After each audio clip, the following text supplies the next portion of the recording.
Bonjour à toutes et à tous, merci de me retrouver sur ce plateau de Le Viagiez-vous, l'émission qui vous dit tout sur le viager. Nous avons vu lors des 5 premières émissions les fondamentaux, comment déterminer le prix de vente d'un viager, la répartition bouquet-rente et l'âge idéal pour vendre un viager. Si vous ne les avez pas vus, vous trouverez les liens vers ces émissions dans la description juste en dessous. Cette semaine et la semaine prochaine, nous allons nous pencher sur le cas de l'acquéreur de viager, appelé aussi débit-rentier. Aujourd'hui, le viager connaît un regain d'intérêt pour les acquéreurs qui y voient de nombreux avantages par rapport à d'autres types de transactions et d'investissements immobiliers. Quelles sont les raisons de cet engouement pour l'achat en viager? Qui a intérêt à acheter en viager? Le viager est-il vraiment intéressant pour l'acheteur? Et quels en sont les avantages? L'achat en viager permet de devenir propriétaire d'un bien avec une décote importante, d'étaler le paiement dans le temps grâce à la rente, de bénéficier d'un avantage fiscal en touchant des revenus locatifs par avance et 100% défiscalisés, de bénéficier d'un impôt financier immobilier IFI limité, de payer des frais de notaire réduits, de ne payer seulement qu'une partie du bien grâce à l'effet de levier du démembrement et de réaliser des économies de charges et d'impôts. Si nous regardions cela d'un peu plus près, les modalités d'acquisition avantageuses en viager en font un investissement à long terme, souvent très intéressant.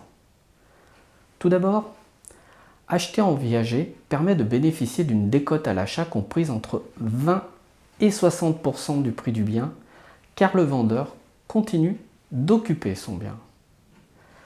C'est une occasion rare d'acquérir un bien avec une telle décote qui promet une revalorisation à la revente.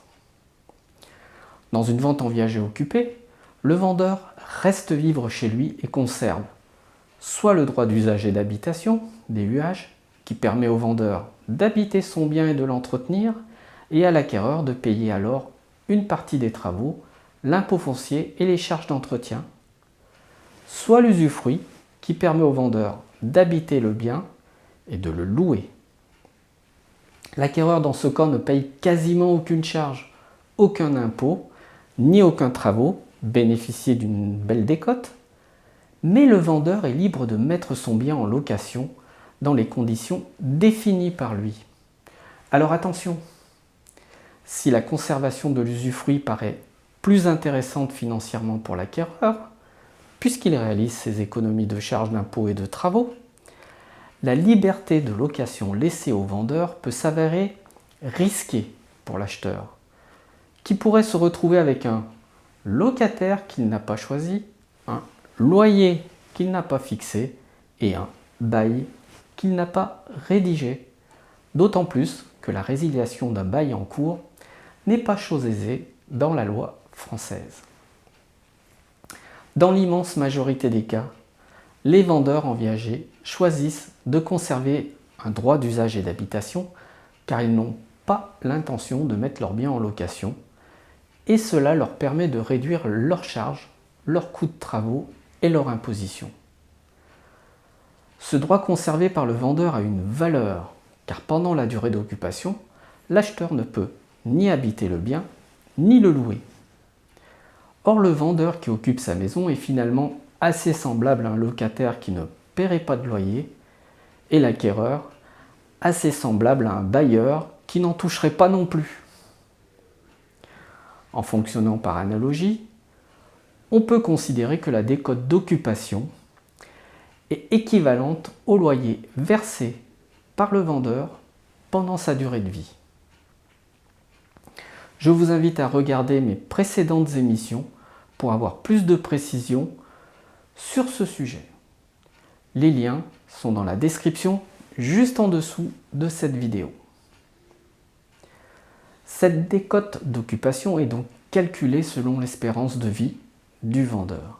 Ainsi, plus le vendeur sera jeune, plus son espérance de vie sera longue et donc plus la décote d'occupation sera élevée. A l'inverse, bien sûr, plus le vendeur est âgé, plus son espérance de vie est courte et donc plus la décote d'occupation sera faible.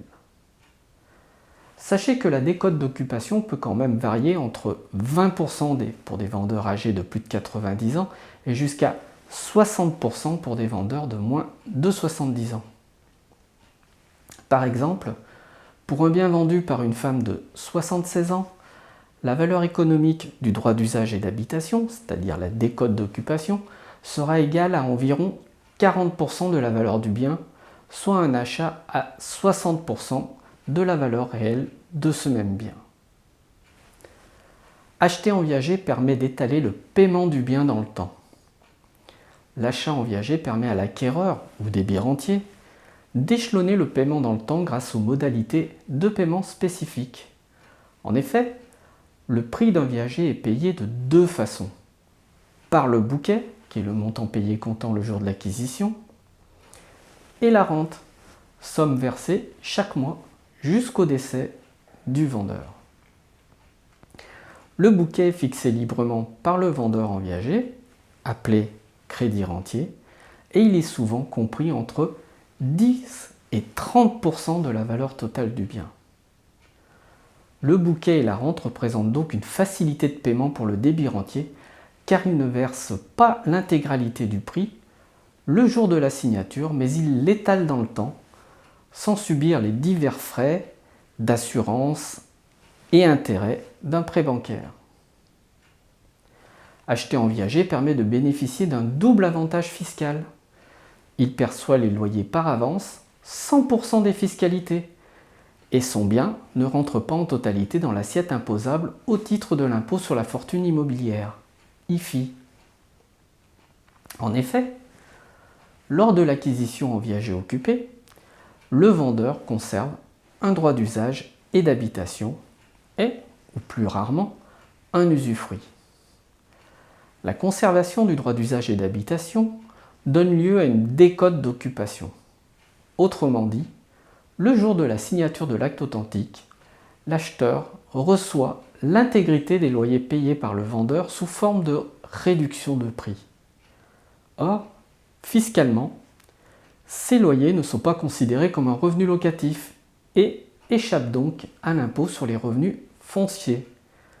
Acheter en viager permet de récupérer 100% des loyers par avance sans avoir à les déclarer comme des revenus locatifs. L'autre avantage fiscal est la prise en compte d'une partie seulement du bien dans la base imposable au titre de l'impôt sur la fortune immobilière, appelé IFI. Au lieu de rentrer à 100% dans la base imposable, le bien acheté en viager occupé bénéficie d'un abattement au titre de l'IFI selon le barème de l'usufruit fiscal. Par exemple, pour un vendeur de 76 ans, le bien bénéficie d'un abattement de 30% et ne rentrera qu'à 70% de sa valeur dans la base imposable au titre de l'IFI. Acheter en viager pour la tranquillité et l'absence de locataires à gérer. Un des atouts plébiscités par les acquéreurs en viager est la tranquillité par rapport à la gestion de locataires. Lorsque vous achetez en viager, le vendeur reste occupant chez lui et ne se comporte pas comme un locataire qui ferait appel à vous en cas de souci, mais comme un propriétaire qu'il a toujours été dans son propre bien. Il continue à se sentir chez lui, à entretenir son bien et à en prendre soin.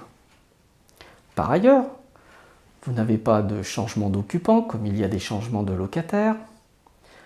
Le vendeur reste vivre chez lui tant qu'il le souhaite et vous prenez définitivement possession du logement à son départ. Ainsi, vous n'avez pas de frais de mise en location, pas de garantie de loyer impayé, GLI à souscrire, pas de travaux entre deux locataires, pas de vacances locatives, pas d'impayé de loyer ou de retard de paiement, moins de dégradation de votre bien due à la rotation des locataires, pas d'état des lieux d'entrée et de sortie, Pas de diagnostic technique à refaire entre chaque locataire? Pas d'encadrement des loyers à respecter? Pas de rénovation énergétique à entreprendre s'il s'agit d'une passoire thermique, etc. Avec l'achat en viager, vous réalisez un investissement locatif sans les contraintes de la location, ce qui est loin, vous l'avouerez, d'être négligeable. La semaine prochaine, nous poursuivrons notre découverte des avantages à acquérir un viager, notamment en abordant les thèmes des frais de notaire réduits, de l'effet de levier et des économies de charges et d'impôts. En attendant, n'hésitez pas à liker, à commenter, à partager, à vous abonner à ma chaîne pour ne rien rater et surtout, posez-moi vos questions, je vous répondrai personnellement et rapidement. Tous les liens sont dans la description, juste en dessous de cette vidéo. Alors, à vendredi prochain pour le 5e numéro de Le Viagier et vous. Hold on to me, don't let me go. Who cares what they see? Who cares what they know? Freedom, freedom, freedom.